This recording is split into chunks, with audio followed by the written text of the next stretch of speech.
So Facebook had been planning to deploy an Instagram app specifically for users who are 13 and younger and probably pedophiles. But they're now going to be delaying that following, there's gonna be a congressional hearing scheduled for Thursday. Big news Thursdays, you're not gonna wanna miss it.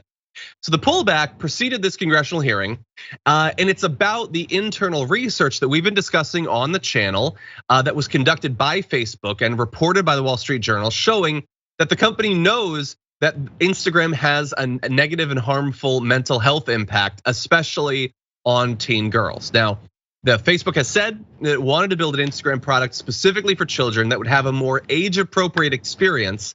I don't know what that means, but was postponing the plans in the face of criticism. So JR, you have a kid who presumably could be on regular Instagram now or an Instagram for kids later. What do you think about them delaying this after that research came out? Well, they have to, but social media is what it's gonna be. As you mentioned, the potential for non-children to be on a children's kind of social media site. I don't know how they'll protect against that, but anytime you have to open up to change the way that this approach is gonna be, you're gonna hit these kinds of hurdles. I really don't know the answer, because I can see the reasons behind it, but I mean, a 13-year-old on the same kind of a children-based site as a 8-year-old, they kind of don't have much to interact on or exchange of ideas. These tweens are right in the middle of the bigger Instagram and this potentially smaller Instagram, and they probably don't want to deal with either one because they're both harmful in different ways. You may have the pedophiles on the younger one, and you may have the people that are, the damning of women's bodies on the older one. There's not a very good place. Social media is a little bit out of control, and not partially, but not fully because the companies are injecting this lack of control. It's society. Society sucks, bro. Yeah, I've said, as I've said recently, I cannot imagine being a kid growing up with this social media. Like your kid is young enough that, I don't know, does he not really use this stuff yet, or does he feel this insane pressure to be famous? No. Or some random thing, or does he need to like post photos that make him look cool or attractive? I don't know. He's young yet. So probably not. I got really lucky. The kid doesn't care about the stuff. In fact, he thinks it's creepy to interact with people on the internet. And I'm like, yeah. So it's helpful. Whenever he grows out of that is when I'm to deal with it. But I'm gonna hold on to that as long as possible. Yeah, I can't imagine it. And look, Facebook wants to continue making new apps. I get it. And let's keep it real. I feel like the end goal of the Instagram for kids is massive advertising targeting kids specifically. I feel like that's all that this is about, which is its own problem.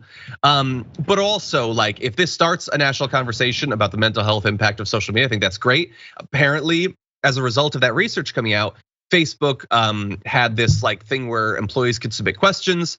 There was one question, one of the top voted ones was teen suicide rate has increased 20% in the last 4 years. It's proven that Instagram is toxic for teen girls. What is Facebook doing to address this? And I thought that is a great question from an employee who was probably identified, thrown into the sun.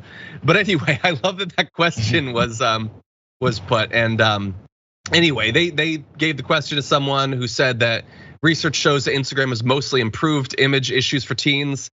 And look, first of all, that's not what the research that they had done that I saw said, but also, no.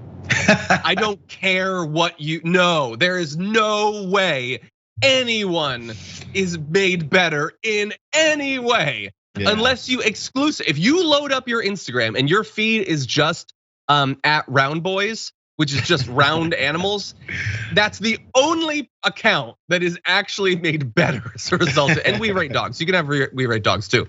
Anyone who's seeing humans or advertisements is a ruin as a result of it. And I don't care what your science says. No, that's science is fake. It's an indication. It's all this society, man.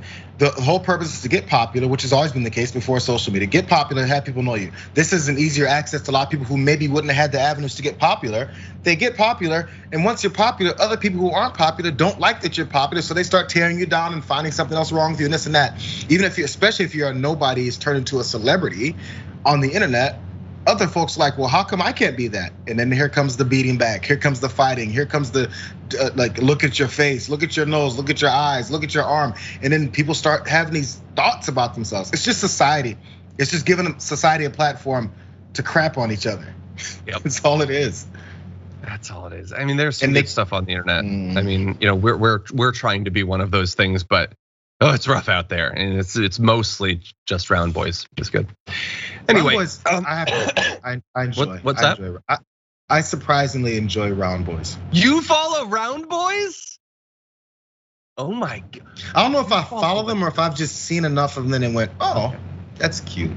Okay, I'll take it.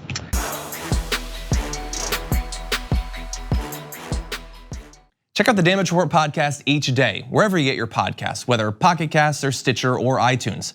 You can join me as I give you the news and stories you want, with a range of co-hosts and interview guests jumping in on the fun each day. Again, that's the Damage Report, wherever you get your podcasts. And if you get them at iTunes, don't forget to rate and review. Sometimes I'll read them live on the show.